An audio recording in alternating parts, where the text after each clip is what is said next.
Responsibility requires discernment, discretion and restraint. Can people who are relishing their independence exercise this restraint without seeing it as a form of self-repression? They can only if they realize that their power carries a responsibility and that if they do not want to create chaos around them, they must use their abilities more carefully and more judiciously. This prepares them to have discretion. Now, many people think discretion is simply keeping your mouth shut. Don't say it. Don't say that thing. Hold it back. Don't say anything to anybody. You are safer when you keep your mouth shut.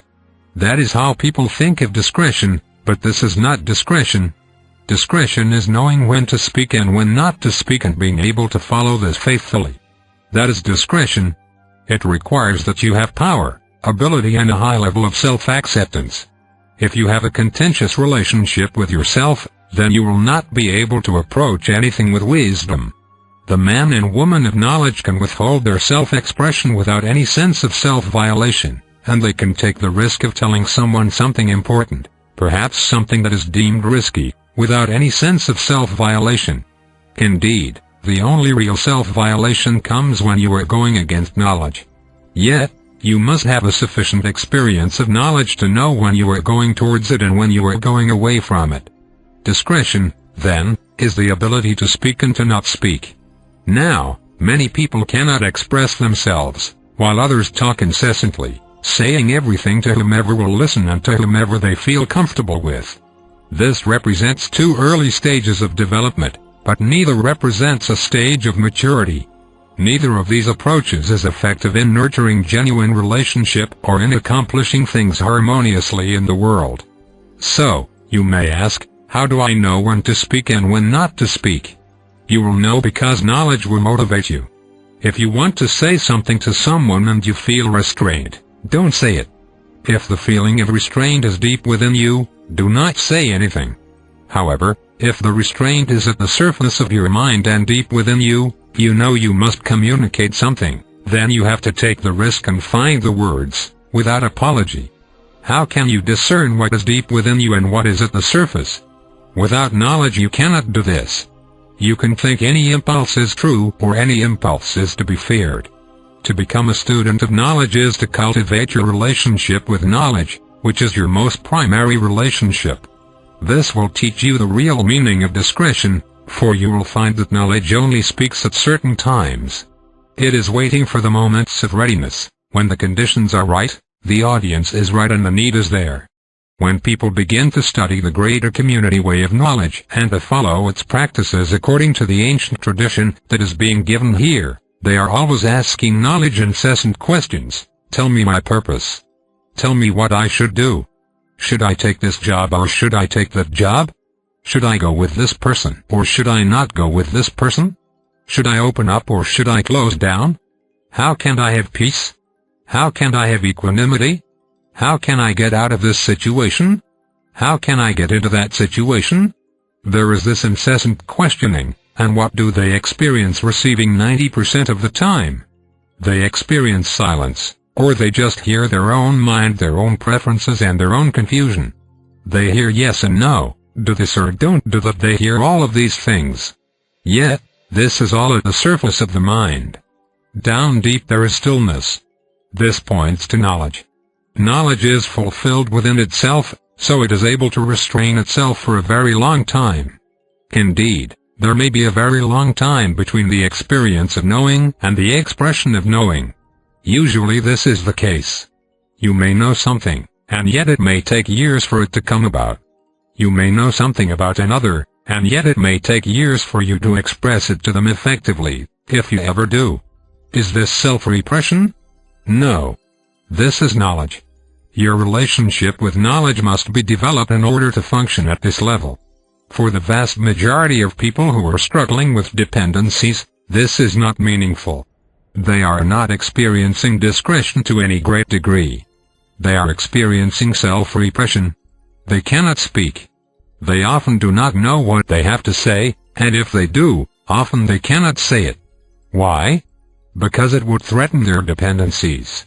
If you begin to make claims of independence and to assert yourself, you begin to threaten your dependencies. If you are not ready to do that, then you will not do it. If you are ready to that, then you will begin to enter the second stage of development, which is independence, where you will begin to enjoy its freedoms and to experience its liabilities. I am giving you the idea of discretion in a larger context here. It is tied to learning everything else in the greater community way of knowledge. To be able to speak when it is appropriate and to not speak when it is not appropriate requires a greater development, a greater understanding of yourself, your nature, the dynamics of your relationships, and a strong allegiance to your own inner life. All this represents the larger realm of your development. Now you may ask, how can I develop discretion? I realize that I need to use it. I say, become a student of knowledge. If you experience an affinity with knowledge and with the greater community, which represents life beyond this world, then the greater community way of knowledge is your way. How do you know it is your way? Because you know it. That is the only thing that will keep you with it and enable you to progress.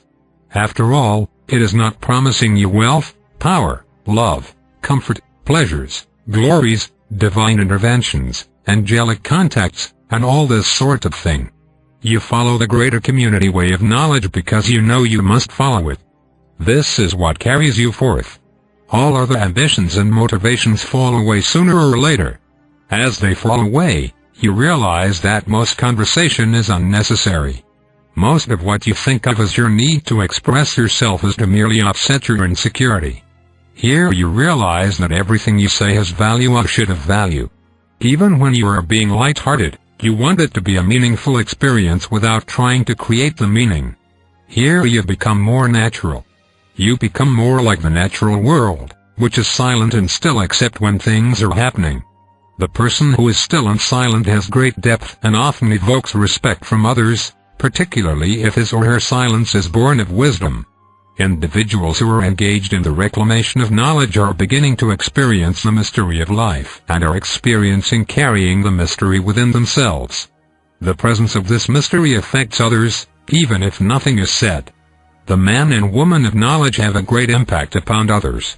They are not frittering away their energy with meaningless conversation, analysis or speculation. Because they are holding their communication within themselves, it is growing and becoming more potent. They are not constantly dissipating it by running off to their friends, telling everything that is going on with them and sharing all their deepest experiences in order to get it out of their system. No. The man and woman of knowledge are holding it in their system so that it can grow in power and become more focused. They want to hold their energy now to harness it and focus it rather than expending it as soon as it is experienced. People who are wise have experienced the need for discretion and are practicing it effectively. They practice it because they know it is essential. That is their motivation. They are not motivated by fear of reprisal, fear of repercussion or anxiety about the loss of love or money. That is not their motivation. Their motivation is realizing that their self-expression is valuable and must be given to the right people in order for it to be fulfilled. They realize that it is incumbent upon them to learn ways to express themselves effectively, using the right words and often using as few words as possible.